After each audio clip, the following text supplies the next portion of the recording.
Hey guys, this is Varsha and welcome to VSP classes. आज के session में बहुत ही छोटे से टॉपिक पर डिस्कस करेंगे जो है आगमन विधि व निगमन विधि, यानी कि inductive and deductive method of teaching क्या होता है। देखिए, ये छोटा सा टॉपिक है लेकिन एग्जाम में बार बार पूछे जाते हैं। चाहे आपने DSSB, KVS, NVS, सीटेट या फिर किसी भी स्टेट का टेट का फॉर्म अगर आपने फिल किया हुआ है तो आगमन एवं निगमन विधि से क्वेश्चन जरूर पूछे जाते हैं।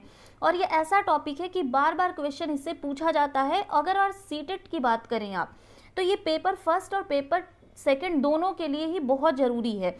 और आगमन व निगमन विधि एक ऐसी विधि है, शिक्षण की एक ऐसी विधि है, ये हिंदी में भी आपको मिलेगी, मैथ्स में भी आपको मिलेगी। तो आज का ये जो सेशन है, इस वीडियो को पूरा देखिएगा। वीडियो पसंद आएगा तो लाइक और शेयर करिएगा, चैनल को सब्सक्राइब कर लीजिएगा और बेल आइकन को प्रेस कर लीजिएगा ताकि लेटेस्ट नोटिफिकेशन आपको मिलती रहे।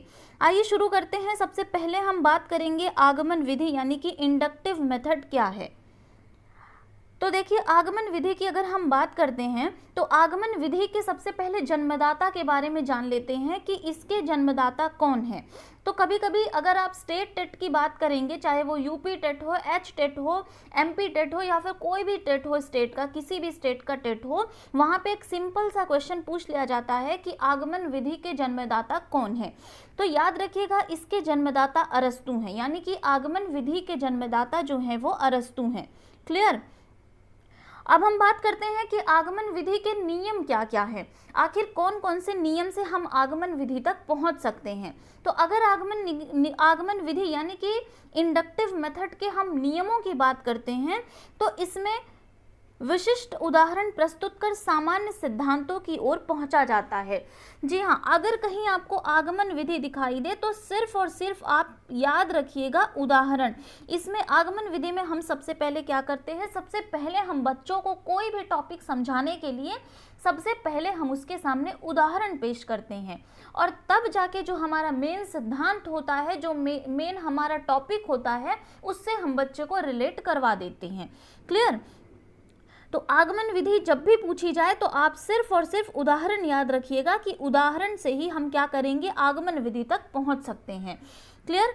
अब आगमन विधि में भी कुछ सूत्रों का प्रयोग किया जाता है और बार बार यही सूत्र जो होते हैं वो एग्जाम में पूछे जाते हैं। जैसे कि आपको कोई एक सूत्र दे दिया जाता है कि विशिष्ट से सामान्य की ओर, ये किस शिक्षण सूत्र में प्रयोग किया जाता है। तो याद रखिएगा, आगमन विधि के कुछ सूत्र भी दिए गए हैं। तो एक बार हम सूत्रों को देख लेते हैं कि कौन कौन से सूत्र प्रयोग किए जाते हैं।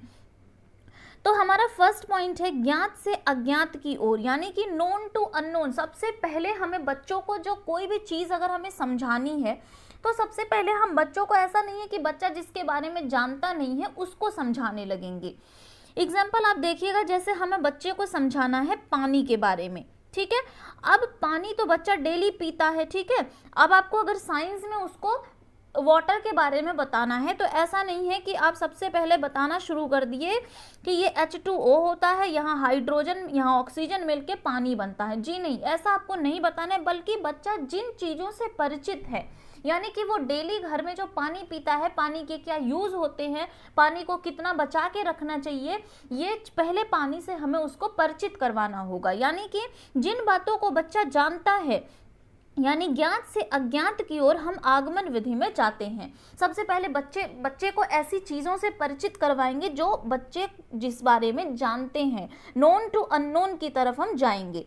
हमारा सेकेंड टॉपिक है विशिष्ट से सामान्य की ओर। जी, विशिष्ट से सामान्य की ओर इसमें चलते हैं। सबसे पहले चीज़ों को हम क्या करते हैं, सबसे पहले हम स्पेसिफिक टू जनरल की तरफ जाते हैं। सबसे पहले हम जो विशिष्ट चीज़ें हैं उसको बच्चों को बताते हैं और तब जाके धीरे धीरे हम सामान्य चीज़ों पे आते हैं।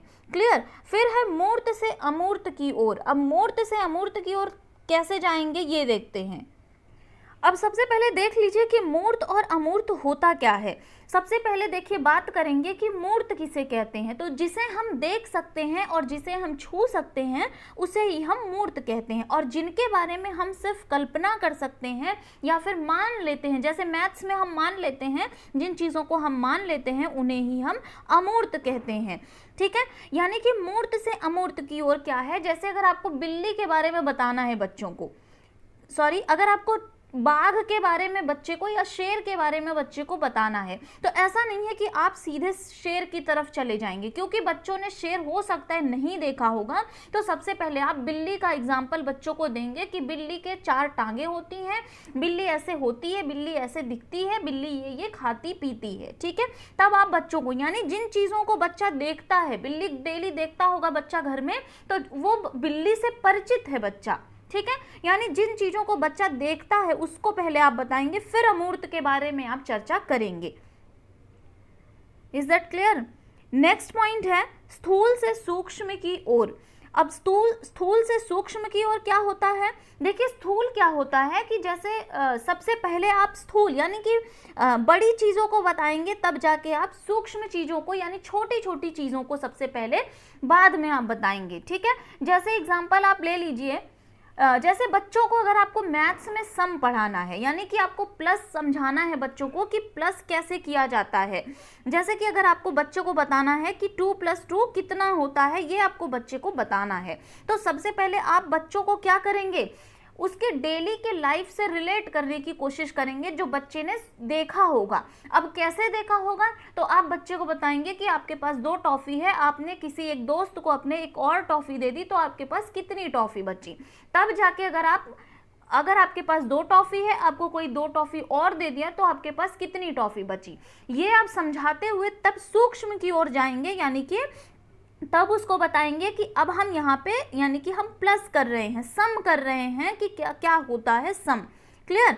तो स्थूल से सूक्ष्म की ओर, तो ये था आगमन विधि। इसके जन्मदाता अरस्तु थे। इसमें उदाहरण सबसे पहले दिया जाता है और बाद में हम सिद्धांतों की तरफ जाते हैं, और इसमें निम्न सूत्रों का प्रयोग किया जाता है। अब देखिए, हर विधि के, हर शिक्षण विधियों के कुछ लाभ थे। तो सबसे पहले हम देखते हैं आगमन विधि के क्या लाभ होते हैं, बच्चों में क्या लाभ होते हैं, और टीचर के लिए क्या क्यों लाभप्रद ये होता है। तो यहाँ देखिए आगमन विधि के गुण।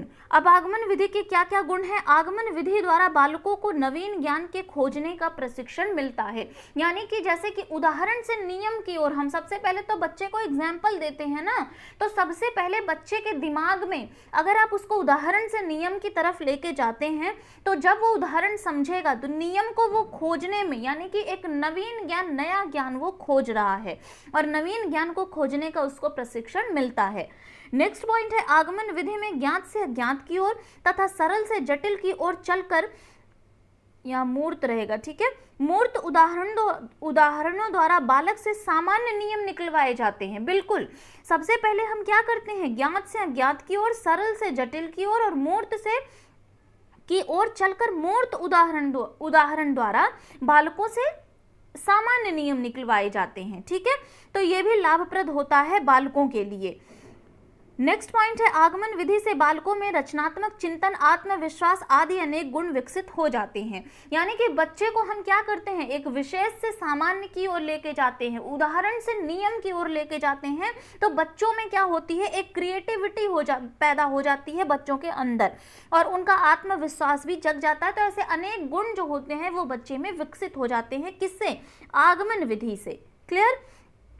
नेक्स्ट पॉइंट है यह विधि व्यवहारिक जीवन के लिए अत्यंत लाभप्रद होता है। अब व्यवहारिक जीवन के लिए कैसे, अभी हमने बताया जब हम स्थूल से सूक्ष्म की ओर चलते हैं, ठीक है, स्थूल से सूक्ष्म की ओर जब हम चलते हैं तो सबसे पहले हम उसके डेली लाइफ से उसको जोड़ना चाहते हैं, तो क्या करते हैं, यानी कि उसके हम व्यवहारिक जीवन से उसको जोड़ते हैं, जो कि बहुत ही लाभप्रद होता है। क्लियर? नेक्स्ट है इस विधि द्वारा प्राप्त किया हुआ ज्ञान स्वयं बालकों को खोजा हुआ ज्ञान देता है। जब हम उसको सबसे पहले वो जो चीज़ें देख रहा है, मूर्त से अमूर्त की तरफ जब उसको लेके जाते हैं हम, तो जो चीज़ें वो देख रहा है सबसे पहले हम उसके बारे में जब उसको बताएंगे तो क्या होगा, उसके स्वयं के ज्ञान भी विकसित होंगे। यानी कि बालक जो होगा वो स्वयं ज्ञान को खोजने की कोशिश करेगा। तो इसके लिए भी आगमन विधि बहुत ही लाभप्रद होती है। नेक्स्ट पॉइंट है इस विधि में बालक उदाहरणों का विश्लेषण करते हुए सामान्य नियम स्वयं निकाल लेते हैं। बिल्कुल, आगमन विधि में क्या होता है कि हम सबसे पहले बच्चे को उदाहरण देते हैं। जब हम उदाहरण देते हैं तो बच्चे का जो दिमाग होता है वो अपने आप ही एक सामान्य नियम की तरफ जाने लगता है। वो जो है उदाहरण से क्या करता है, नियम की तरफ खुद जाना चाहता है। तो उदाहरणों का विश्लेषण करते हुए सामान्य नियम बच्चा स्वयं निकालता है, यानी कि खुद करके सीख रहा है यहाँ पे बच्चा। नेक्स्ट पॉइंट है, आगमन विधि में ज्ञान प्राप्त करते हुए बालकों को सीखने के प्रत्येक स्तर को पार करना पड़ता है, इससे शिक्षण प्रभावशाली बनता है। आगमन विधि में क्या होता है कि हम बालकों को सीखने के प्रत्येक स्तर को पार कराते हैं। कैसे पार कराते हैं?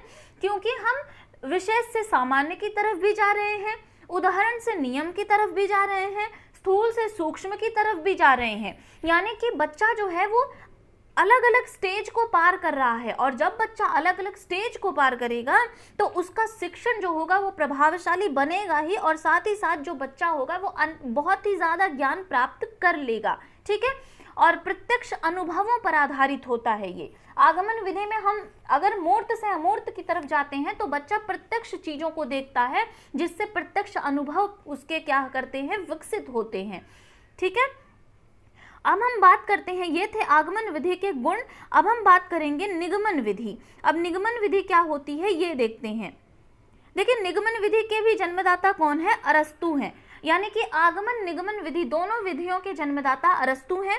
और निगमन विधि में क्या होता है? आगमन विधि के ठीक उल्टा होता है। निगमन विधि याद करने का बहुत एक सिंपल सा ट्रिक है। नी से आप नियम याद कर लीजिए। नी से आप नियम याद कर लेंगे तो निगमन विधि में पहले सामान्य नियम बताए जाते हैं और फिर उसके उदाहरण दिए जाते हैं। बिल्कुल उल्टा है, बिल्कुल विपरीत है किसके? आगमन विधि के। आगमन विधि में सबसे पहले उदाहरण दिए जाते थे, जबकि निगमन विधि में सबसे पहले नियम बताए जाते हैं। सिर्फ इतना फर्क है आगमन और निगमन विधि में। क्लियर? अब निगमन विधि में भी कुछ सूत्र का प्रयोग किया जाता है। अब वो सूत्र कौन कौन से हैं इसको देख लेते हैं। देखिए, इनमें भी जिसमें निम्न सूत्रों का प्रयोग किया जाता है, कौन कौन से? सिद्धांत से उदाहरण की ओर। इसके ठीक विपरीत, आगमन के ठीक विपरीत होता है सबसे पहले इसमें सिद्धांत, क्योंकि इसमें पहले नियम बताए जा रहे हैं। क्लियर? जब इसमें नियम बताए जा रहे हैं तो सबसे पहले सिद्धांत दिए जाएंगे। जैसे कि हमें जैसे स्कूल में बच्चों को पढ़ाया जाता है, नॉर्मली जैसे बच्चे पढ़ते हैं, सबसे पहले उन्हें सिद्धांत बताए जाते हैं, फिर उनके एग्जाम्पल दिए जाते हैं। और सूक्ष्म से स्थूल की ओर, वहां पे था कि स्थूल से सूक्ष्म की ओर चीजें चलती थी, पर यहाँ पे क्या है? यहाँ पे पहले सूक्ष्म से स्थूल की ओर जाती है। सबसे पहले हम छोटी छोटी चीजों को बच्चों को बताएंगे, तब जाके हम स्थूल चीज उनको बताएंगे। और सामान्य से विशिष्ट की ओर सबसे पहले नॉर्मल चीज बताएंगे और फिर जाके हम विशिष्ट की ओर जाएंगे। अज्ञात से ज्ञात की ओर, जिसके बारे में बच्चा नहीं जानता है, सबसे पहले हम वो चीज बताएंगे, तब जाके उसको कोरिलेट करेंगे किससे? उसके डेली लाइफ से। यानी कि जिस चीजों को वो जानता होगा तब जाके हम वो चीज बताएंगे। क्लियर? तो ये निगमन विधि के सूत्र थे। ठीक है, ये आगमन विधि का बिल्कुल ही उल्टा होता है। अब आइए देखते हैं निगमन विधि के गुण क्या क्या हैं। तो निगमन विधि के गुण की बात अगर करें तो निगमन विधि के निम्नलिखित गुण हैं। कौन कौन से हैं? फर्स्ट पॉइंट है, निगमन विधि में शिक्षक बने बनाए नियमों को बालकों के सामने प्रस्तुत करता है, अतः इस विधि में शिक्षक का कार्य अत्यंत सरल होता है। निगमन विधि में क्या होता है कि नियम, जो बुक में नियम होता है, वही शिक्षक यानी टीचर जो होते हैं वही बच्चों के सामने रख देते हैं। तो इससे क्या होता है कि शिक्षक का कार्य अत्यंत ही सरल हो जाता है, यानी सिर्फ उनको वही बुक का रटा रटाया नियम बच्चों को बताना है। क्लियर? नेक्स्ट पॉइंट है, इस विधि के प्रयोग से समय तथा शक्ति दोनों की बचत होती है। बिल्कुल बचत होती है। जब हमें बुक से नियम ही बताने हैं बच्चों को, तो एक टीचर का जो टाइम होता है और उसकी जो एनर्जी होती है, दोनों की बचत हो जाती है। नेक्स्ट पॉइंट है, इस विधि द्वारा कक्षा के सभी बालकों को एक ही समय में पढ़ाया जा सकता है। यदि क्लास में 20 बच्चे हैं तो 20 बच्चों को तो ऐसा नहीं है कि हम अलग अलग नियम बताएंगे, एक ही नियम हम सारे बच्चों को बताएंगे। इससे क्या होता है कि एक कक्षा के सभी बालकों को एक ही टाइम में पढ़ाया जा सकता है। क्लियर?